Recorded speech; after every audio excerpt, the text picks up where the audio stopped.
I just bought tickets for my first Ren Fair, and I think I need to make an outfit because wearing just a corset is probably gonna get me kicked out. So the very first thing I did after buying my tickets to the Ren Fair was immediately start shopping for pieces to wear to the Ren Fair. And then after that I noticed how expensive everything was, and it is all very fairly priced because it's high quality materials made by artisans with lots of experience, and they would be wonderful pieces. But I don't want to spend that much money on this for something I will probably wear once or twice a year. Instead, we're gonna go the DIY route. I bought a pattern online and I went thrifting for a bed sheet and a tablecloth, and hopefully we can make something out of it. What's the worst that could happen? I want to make an outfit that is exciting enough that it looks good on its own, but also is basic enough that if I find some pieces at the Ren Fair, I can like jazz it up a little bit. So to do this, I'm going to be using this green striped queen size bed sheet that I found to make a sort of chemise top. I've seen a lot of people wear these. They're like full length, on or off shoulder, typically made of linen, like a very loose dress. I think I have just enough fabric to do it based on my pattern.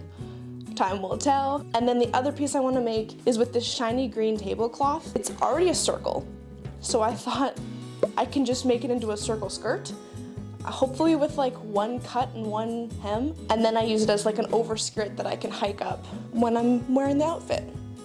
Combining these two pieces with my corset from 2 weeks ago and then my chainmail belt I made last week, I think we have a pretty good like basic Ren Fair outfit to go out with. Yesterday, I printed off my pattern for the chemise. It was 35 pages and kind of a nightmare to put together. That's on me for trying to save ink and make the lines super faint. But it's all put together now, and I've already washed both of these because, you know, thrift store germs. And I'm ready to start cutting out my fabric and making these pieces. So I'm gonna start with the chemise. I think that's gonna take me the longest. And if I need to problem solve, I wanna have the most time to do it with that. So let's get cutting. I have lightly ironed this after washing it, and basically all I have to do is cut 4 different pieces of this.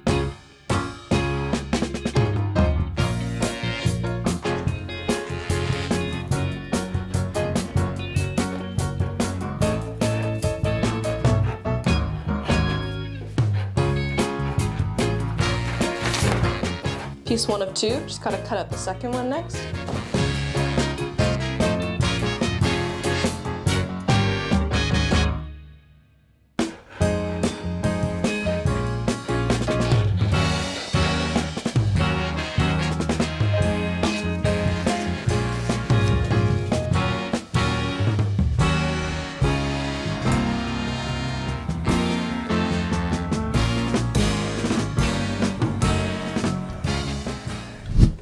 Okay, I've ironed all my pieces and now we start working on the sleeves. So, I've done 2 things. I've gone ahead and marked a line that is 2 inches from the bottom of the armhole, all the way along the bottom. In theory on the wrong side, but I don't think bed sheets really have a right and wrong side, or if they do, I haven't found it. And I have measured my bicep and cut a piece of 1/4 inch elastic to be said measurement, because we're gonna ruffle the sleeves before we attach them to the dress. So, from what I understand of the pattern, I take this elastic and I pin it along this line.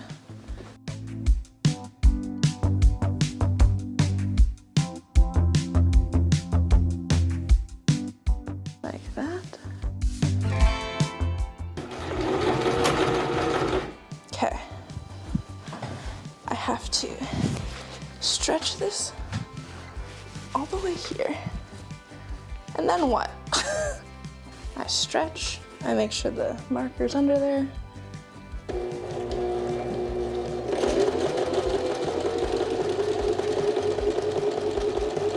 Okay, it does require a little bit of coordination, but once you have said coordination, not so bad.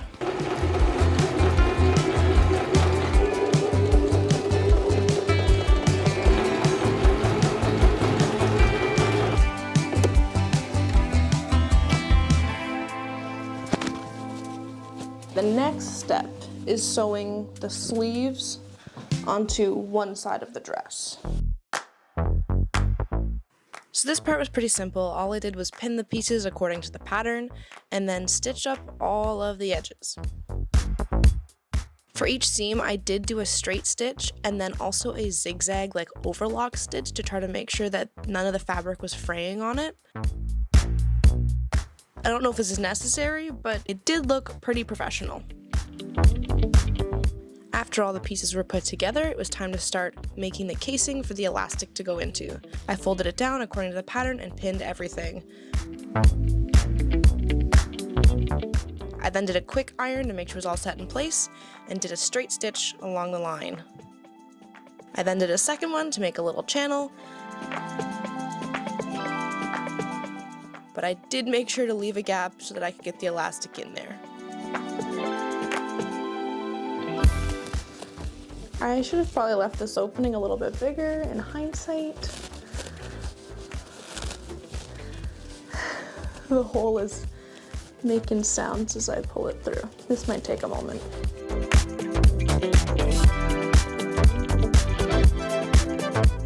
After a lot of feeding this elastic through this channel, I then attached the two pieces of the elastic together and closed up the hole. Guys, I just tried this on. Little sneak peek. It's looking so good. The little ruffles all done. I still have to finish hemming the sleeves and the bottom of the dress, but I think I'm gonna move on to our second piece. I just want it all to come together. I have a circular tablecloth, which in theory should make this a very simple sewing project. I'm gonna do what's called cheating and use my existing hem, and all we're gonna do is cut the waist measurement.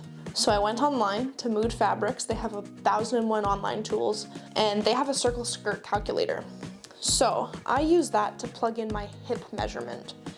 It's a little bit unorthodox, but hear me out. Basically what I wanna do is cut out a circle in the center of this tablecloth that is big enough to go around my hips, and then I'm gonna sew an elastic to it so that it gathers to my waist measurement. And then I'll be able to slide it on. I won't need any fasteners, and it'll just go over everything. And if the top doesn't look like perfect, that's fine, because the corset's gonna go over it and it's a layered look anyways. I think this is like kind of genius. I folded this tablecloth into quarters, which gave me a point for the center of the circle, and from there I took the measurement that the online calculator gave me and just marked it out in a semicircle. From there, I just weighted the fabric down and cut along the line. I used that zigzag stitch again to try to prevent any fraying, and then stretch and stitch the elastic just like I did on the sleeves. I also folded this over and stretched and stitched it again just to make the top look a little bit more finished.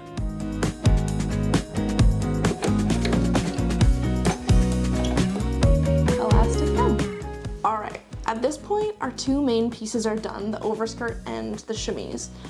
I have two more little baby projects I was thinking of doing to add on to this REN FAIRE outfit, but I'm gonna do that tomorrow because we have a pie that's just finished and I wanna eat that, and it's getting late. So I'm gonna do that tomorrow, and then we'll put everything together and I'll show you some reveal footage. Okay, so I just put new ribbons into my corset from a few weeks ago, and I think it's gonna be a nice little pop of green to kind of tie everything together. The next thing I wanna do, and the final little step of this whole look, I have my belt from last week, and I wanna add essentially a skirt hike to it. So I've seen these all over. I've seen a lot of people like crochet them. I've seen a lot of people use leather. I wanna add a skirt hike to this chainmail belt. My plan as it stands is to make just a little thin strap, kind of like I did the waistband using much worn ones, and then add on, I have these little baby lobster clips. I want to have them so they're removable off of this so I can choose whether or not to have the skirt height on the skirt. So to do this, I need to make two little strips of 4-in-1s and then attach some O-rings to them and attach the little baby attachments that my lobster clips go onto to the belt. Should be pretty quick. Shouldn't take that many rings. Doesn't have to be huge. Most of the skirt hikes I've seen are like pretty short, so fingers crossed this is a pretty quick process. If you didn't watch me make chainmail last week, I do go into a lot more depth in that video explaining how to do the European 4-in-1 method. But basically you close up these rings that you get, and you add them onto an open ring, making these little clusters of 4 rings attached to one in the center.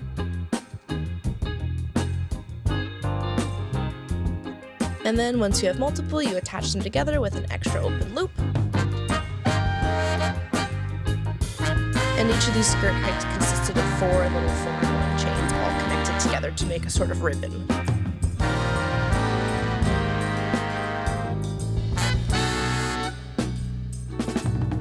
After that was done, I connected the 2 big O-rings with 4 of my little chainmail rings, and then attached that to the one end of the chainmail ribbon.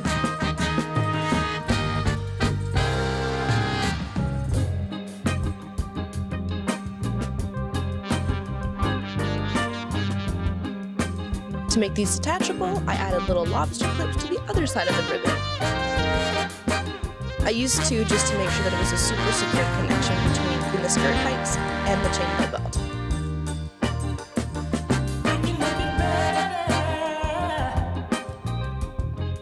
Once those are done, all that's left is to make a second one.